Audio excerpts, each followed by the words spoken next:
watching Deck Pass Live, presented by Xfinity from Mission Viejo, California, after some great racing on a Friday morning in Cali. But Ledecky, as you would expect, starting to pull away. This was one of her 4 race wins at the last Tier Pro Swim Series stop in San Antonio. Did not race the 1500 last night here, but cruising along here, and Ledecky sparkling 154.4, fastest time in the world this year by 3/10. Wow, wow. Hi, everybody. Welcome to California. Jason Knapp alongside Rowdy Gaines, Katie Ledecky, some of the other stars of the United States doing what they do in this latest session of finals here at the Tier Pro Swim Series. Again, we'll talk more about the races coming up. Also hear from Haley Anderson, what she expects from Tokyo, going there in open water, but also looking to make it in the pool as well. And Rowdy, just talking about this meet in particular and how it translates to what these swimmers will see in Tokyo with the way things are set up. You know, what I love about USA Swimming, Jason, is they give these athletes the opportunity to do so many amazing things during their career. This could have been much more difficult to be able to do this, and I think to be able to have a finals, it's not easy in the morning, and to be able to come in here in this beautiful setting, Mission Viejo, one of the classic facilities, classic community, and it's all of the swimming, and to do it in the morning in a setting like this, it's really speaks well to the sport itself, and again, to give the athletes a chance, because we're not going to have that at the Pro Swim in Indy, not going to have it at Olympic trials either. That's going to be live prime time, baby, so you don't have many opportunities to do that, and to have that really will help the athletes, I think. And I was kind of struck, some of the athletes, doesn't seem like it's a big deal, but for Lily King and maybe some others, it is a little bit of a change to try to put yourself mentally, physically in the right spot to be at peak performance.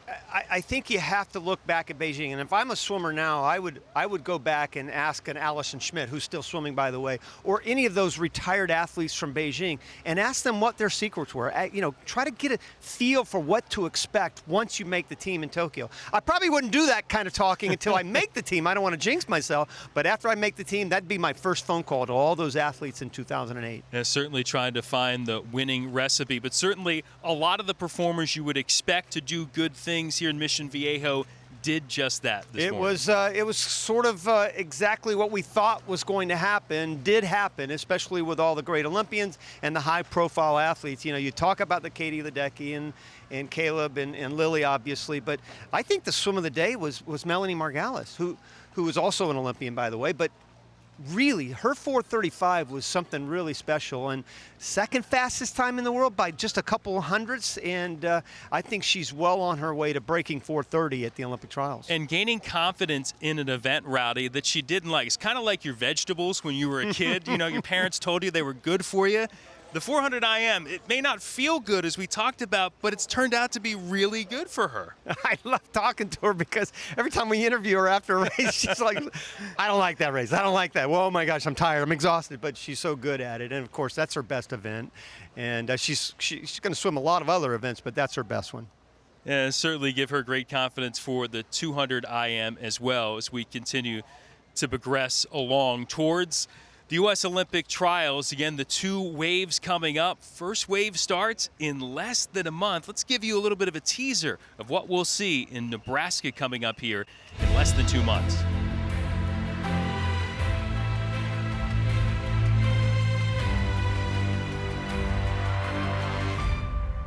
It's such a big production. It was the coolest thing I had ever seen. My first race, I remember walking out and I was just scared. It's the greatest spectacle in swimming. It's crazy. It's crazy. It's so much fun. Trials is really the intense meet. I mean, the ready room at trials doesn't get any more intense than that. The ground was shaking. Everyone was so excited, and you just hear this roar. You felt like a gladiator walking out into a coliseum.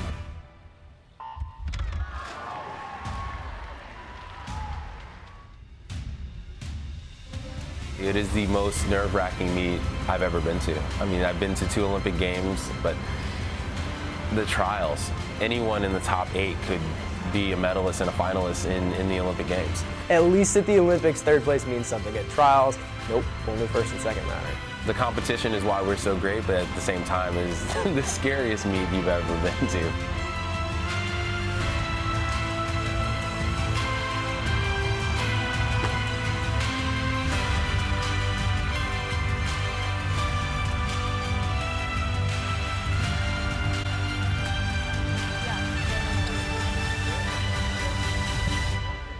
Well, with so many swimmers, over 1,300 already qualified for Omaha, in the interest of COVID safety, being broken up into 2 waves. First wave for the slower seeded swimmers, June 4th through the 7th. If you're in the top 2 there, you advance to the rest of the faster seeded swimmers, June 13th through the 20th, both in the same place in Omaha, trying to make those Olympic dreams a reality. We'll see how it all plays out. And one of those swimmers who already has her Olympic ticket punched to Tokyo, Haley Anderson, is standing by to chat with Rowdy.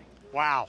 3-time Olympian, Olympic silver medalist back in 2012, Jason, and the only American ever to win a medal in open water swimming, and the first, obviously, as well. So, Haley, it's just a thrill to be standing here with you. And that's the feeling of already making the team. I know you've probably been asked this, but can you just take a deep breath and say, oh, at least I've made it, now everything's gravy? Yeah, it's definitely a relief. I'm still not sitting back and relaxing, but yeah, it's definitely a relief to make it. What's the difference between Haley Anderson in 2012 and 2016 and now 2021?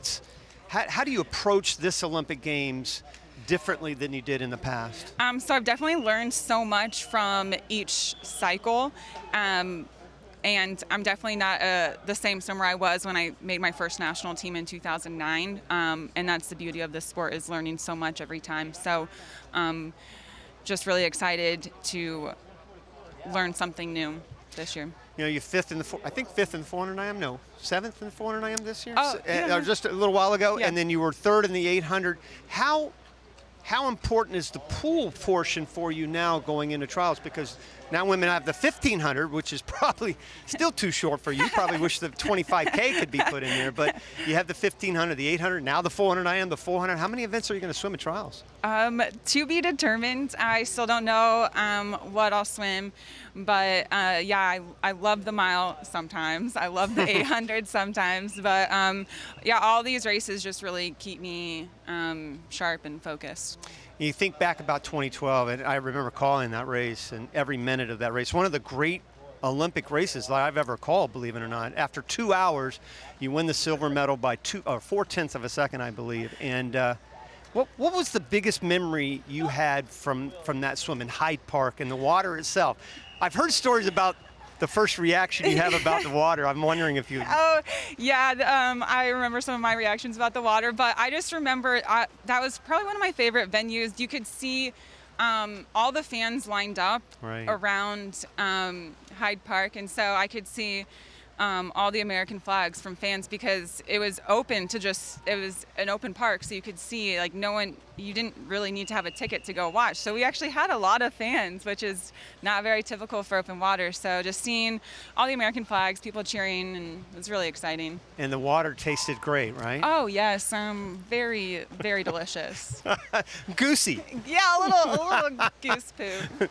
I heard about the goose poop in the water. So anyway, enough of that. So let's talk about this sport being such a family affair. One of the great things I love about swimming is the fact that everybody does it together in a family. You have 2 sisters that were amazing swimmers, obviously, in their own right. In fact, one, Alyssa, won a gold medal in the same Olympics that you won silver, right back in 2012. You both went to USC. Jordan went to Utah and had a great career herself. What was that like growing up with the sister act? I know you're all aged apart a little bit, but still had to be... Actually, Alyssa and I are 13 months apart, right. So we grew up doing everything together, and she was always a step ahead of me, so it was really fun and frustrating to chase her all the time, but I think that's why I am who I am now, is just constantly chasing her and looking up to her. And then Jordan, my youngest sister, swimming at Utah, very exciting. I got to swim at Olympic trials with her, so I've gotten to swim at Olympics and Olympic trials with both my sisters. Now, do you guys get together and kind of just stay in a tight-knit situation when you go to trials like that? And what did you and Alyssa do at the Olympic Games themselves? I mean, I actually didn't get to see her race in her Olympic event, so I had to watch it on TV because I wasn't there. But seeing her in the stands after my race. And you weren't there because you were... We were at our training camp. I was swimming a week later. That's right. So my event was a little later, but getting to see her in the stands afterwards was probably one of the best moments of my life. And it was just something that we went through together. And so to be able to have those dreams become a reality at the same games was exciting. So you're such a tremendous swimmer, both open water, obviously, but also in the pool. And we talked about how you performed here. Do you train mostly in the pool? Yeah. Not so much. I mean, you're training here in Mission, right? Yeah. So it's exciting. Do you get to the ocean at all, or? More for fun. I try to keep the ocean for fun, catch some waves, but I do 99% of my training in the pool, and then get most of my training for open water from races. What about yards? You ever swim in this little short pool? What's that like? Yeah, it is a little short. My short course days are way behind me from college, but I guess it is good to swim short course occasionally because I need to work on my turns still. I'm 29, still working on those little things. I've read some articles about, how the COVID crisis affected you and as well as, everybody else. But when did you first learn about it, and what was your reaction to knowing that it was going to be at least a year delay? So I was actually in Colorado Springs at OTC when everything got shut down.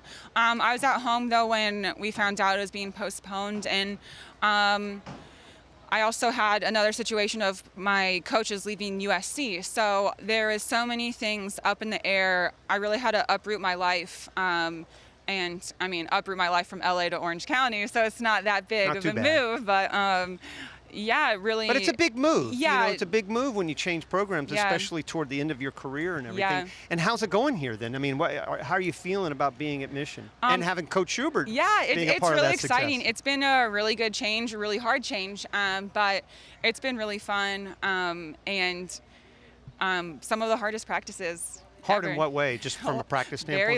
Very long. I've never heard that about Mark Schubert. I've always heard that he's pretty easy in the water. Easy and short, really sprint-oriented workouts, yeah. It's pretty motivating, though, having him on the deck, though, one of the great coaches in our sport, right over and just telling you what to do every day, right? Yeah. It's we have some good banter back and forth, and it's exciting. Yeah. I'm so proud of you, and 29 years of age, still going as strong as ever. Good luck here in the next couple of months. Thanks. Right? Have a great time at trials, and then kick some butt in Tokyo. Tokyo. Thank you, Haley. Haley, thanks for joining us. We're going to have Haley step out, and I'm going to slide back in here to chat with Rowdy. You could sit here and talk to her all day. Dude, I never get tired of talking about swimming. I could talk swimming all day. Believe me, I bore my family half to death. Great representative of the United States. Look forward to seeing what she can accomplish in Tokyo in at least one event and maybe more. We'll see how that plays out for her. We talk about other performers here and a lot of the stars shining bright at this Tier Pro Swim Series stuff. How about Melanie Margalis doing her thing here in the 400 IM, Rowdy? We talked about her performance and just able to push through coming from the second half. And it was interesting, she said she went out a little harder in that front half, kind of test herself, and it worked out pretty well. And I'm sitting here looking at my phone because I wanted to make sure I get the splits right. The 58.6 going out. Check that. She was 104 going out, 114 on her back, 118 breast, and then came back in 106, 102 coming back. So just another fine swim by Melanie. And like I said, it was the swim of the day for me, and it really sets her up well. And I'll go back to what we talked about on the broadcast. I think for my money, this is the most difficult event on the women's program from the depth standpoint. Second fastest time in the world this year for Margalis, just 400ths off the best time. And again, Caleb Dressel in the men's 100 fly after winning in the men's 200 free earlier. Again, working his way as we look at the men's 200 free right now. And again, Dressel coming back against Selisco. Yeah, that final lap, he did what he's capable of doing at the Olympic trials. I hope he swims it. I don't necessarily hope he swims it in all the way through the finals because I don't want it to take away from some of his other events, obviously. But I'd love to see Caleb Dressel on that 800 free relay. And like he said, he's got to earn it. But if he can throw down a 145, say in a semi of a 200, he's on that 800 free relay. And you also see when you take on the best that can bring out the best in everybody else. And Dressel's in your race anytime. It's going to get you a little extra, isn't it? And I think the U.S. is certainly going to fly under the radar. They will not be the favorites when we get to Tokyo, no doubt about it. But I think that's a good position to be in, the dark horse for once, because most of the time they're the favorites in all the relays. And I think you're, like you said, if Dressel can throw a good one in, you've got Selly and a host of others that are capable of doing that 145 plus, and that's all they need. And again, Dressel coming back out of lane 1 for the world record holder, 2-time rating world champ in the 100 fly. And we even missed it a little bit, camera blocking him. He's almost out of the shot, and he does take the win. That's what was so strange about it. Man, he was completely out of the shot. And I'm sitting there, was it Caleb that had the long finish, or was it Martinez? I can't even remember now because I'm so thoughtful on the shot itself. And of course Dressel was a little long, and he himself criticized himself, said, hey, listen, we got to clean that up, but better to do it here than at and again, Omaha. all of the winners from today, again, Ledecky and King and Dressel a couple of times, and certainly looking like a lot of people are in good form here, year delay or not. They're certainly in the ready to get prepared for what they're going to see at Omaha, and hopefully they think for Tokyo. Yeah, just an example. Lily going the 2 fastest times in the world this year, not only last night, but this morning as well. Certainly she looks to be at the ready. Everybody else as well, as we get set for more action here in Mission Viejo at the Tier Pro Swim Series. And again, you had to get your brain right after finals this morning. Got more prelims coming up tonight. Looking forward to seeing how that all plays out. Thanks for joining us here on Deck Pass Live, presented by Xfinity. For Rowdy Gaines, I'm Jason Knapp. We'll see you next time.